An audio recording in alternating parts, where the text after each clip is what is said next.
Bonjour à toi cher spectateur, aujourd'hui donc abordons-le enfin Fast and Furious 7 de James Wan.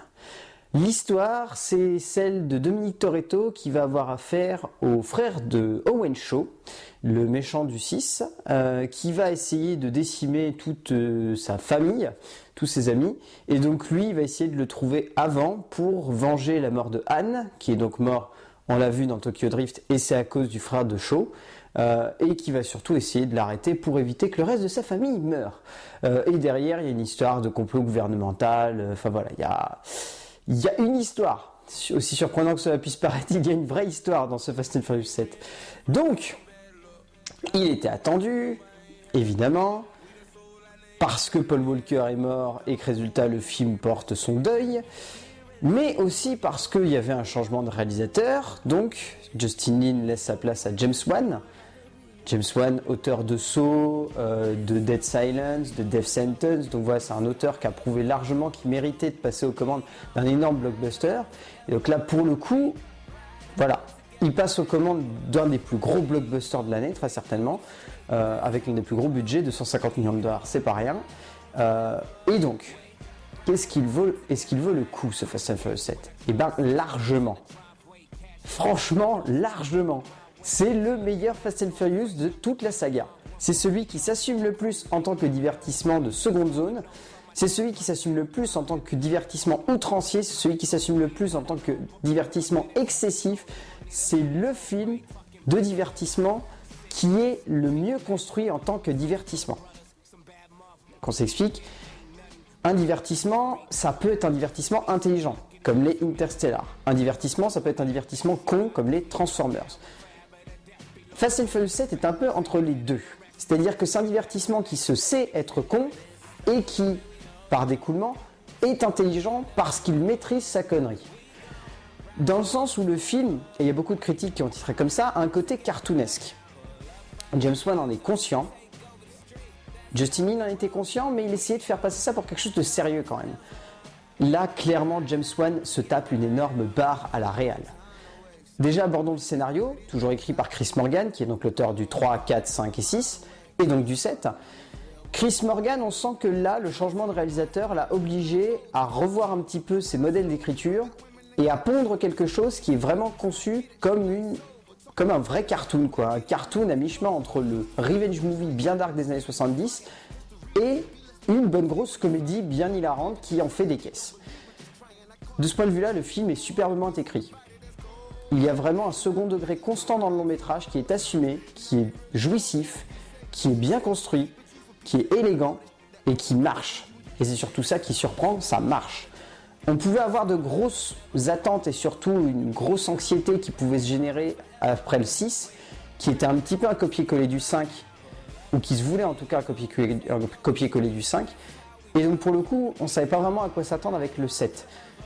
Là, on est vraiment dans un revenge movie sur le papier qui est très noir, une histoire de vengeance bien glauque. James Wan est conscient qu'il ne peut pas faire un truc très glauque avec Fast and Furious, que c'est un univers qui est beaucoup trop outrancier, excessif, pour faire quelque chose de noir et vraiment sale. Donc résultat, il assume le côté cartoonesque. Et alors là, il s'en donne à cœur joie. Donc passons à la réal. Et là, on a un réal d'une puissance absolument magnifique derrière la caméra, qui fait que Justin Lin à côté passe pour un documentariste quasiment. Dans le sens où James Wan s'éclate avec sa caméra. Il fait partir sa caméra dans tous les sens. Il lui fait faire n'importe quoi constamment et c'est absolument magnifique. Il y a des séquences où James Wan quand même arrive à faire tourner sa caméra à 180 degrés et même des fois à 360 degrés, histoire de nous faire des mouvements de caméra mais absolument exceptionnels. Et on retrouve la patte de James Wan. Cette patte de James Wan, c'est une caméra qui a souvent tendance à utiliser une courte focale pour donner un côté complètement excessif et outrancier au mouvement. Et là, dans les bastons, il s'en donne à cœur joie. Il y a une baston entre Dwayne Johnson et Jason Statham où la caméra utilise un grand angle qui en même temps donne une esthétique au film et en même temps permet d'avoir des mouvements mais qui sont décuplés avec l'espèce de courte focale qui déforme un petit peu les angles, qui a tendance à rendre les mouvements mais vraiment excessifs, à partir dans tous les sens, à rendre ce truc complètement surréaliste, et c'est vraiment bien foutu. La plus belle démonstration certainement de James Wan qui nous prouve qu'il était conscient qu'il avait pas assez de matière pour faire un vrai revenge movie bien noir, c'est la scène d'introduction. Cette scène d'introduction se passe dans un hôpital où on voit Jason Statham penché au-dessus de son frère, joué par Luke Evans, où il explique qu'il va le venger, qu'il va s'occuper d'eux, et tout doucement, en reculant, en faisant un long plan séquence qu'il fait sortir de l'hôpital, James Wan nous fait comprendre que ça va être un énorme cartoon et un truc ultra délirant. On se retrouve dans la chambre, il y a les 2 infirmières qui sont au fond, qui sont terrorisées. On sort de la chambre, il y a le hall qui est complètement ravagé parce que Jason Statham est passé dans le hall. On descend par l'ascenseur, quand on se retrouve dans le hall d'entrée, le hall est littéralement démonté et lui qu'est-ce qu'il fait? Il lance une grenade et il fait péter le hall. Et ensuite il sort de l'hôpital et alors là il y a carrément le plafond de l'entrée qui s'écroule. C'est à mourir de rire cette ouverture, c'est exceptionnel. Et le film enchaîne des trucs comme ça mais qui sont vraiment outranciers mais qui marchent. Et tout le long du film ça marche quoi. C'est génial. C'est génial, ça fait longtemps qu'il y a un réal, c'était pas autant éclaté sur un blockbuster. Et là, on sent que résultat, il s'en donne à cœur joie. Il en fait des caisses, mais constamment. C'est constamment outrancier. Littéralement, celle qui illustre le mieux et qui est montrée dans la bande-annonce, c'est quand Vin Diesel traverse une tour d'Abu Dhabi pour aller vers une autre tour. Sauf que ce que montre pas la bande-annonce, c'est qu'il monte, il fait une tour à une autre, et encore une tour à encore une autre. Il se fait 3 tours en ligne droite. Ça, c'est le genre de truc. C'est littéralement, et ça se voit, c'est un hommage à Mission Impossible Protocole Fantôme, à la séquence où Tom Cruise se retrouve sur les tours de Dubaï. Mais alors là, mais c'est jouissif, quoi. C'est exceptionnel, cette séquence-là, elle est à mourir de rire, en même temps, elle est épique.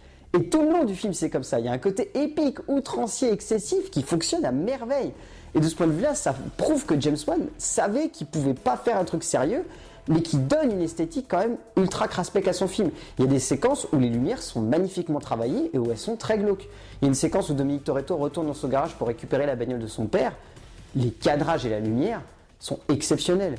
Et quand on voit tous les personnages en train de se préparer, d'enfiler leurs munitions dans leurs flingues et tout vérifier, là aussi on ressent un petit peu la patte qu'avait James Wan sur Death Sentence, ce côté craspec avec Revenge Movie où on sent que les mecs vont défourailler et vont démonter du méchant à tout va, et ça rend vraiment bien. Au niveau du casting, donc là, il n'y a quasiment aucun changement, si ce n'est celui de Jason Statham donc, qui se pointe, et Kurt Russell aussi. Donc abordons ces deux-là avant. Jason Statham, il fait du Jason Statham et ça marche, putain, ça marche, c'est trop cool. C'est trop cool, Jason Statham qui fait le Jason Statham. Là, c'est exceptionnel, il s'en donne à cœur joie et ça rend le truc vraiment, vraiment excessif, outrancier. Enfin, ça fonctionne à merveille. Kurt Russell est très bon. Il arrive très bien à jouer avec de l'autodérision à la New York 1997 où il joue le mec qui est derrière les ordinateurs. Ça rend vraiment bien. Il est très très bon. Et bon, après, tout le casting est bon. Dwayne Johnson, à mourir de rire, est exceptionnel. Vin Diesel, toujours aussi charismatique. Paul Walker, évidemment, le film porte un petit peu son deuil et forcément, ça se ressent par le montage qui évite de trop le montrer parce qu'il y a un Paul Walker en image de synthèse qui n'est pas très bien fait, malheureusement.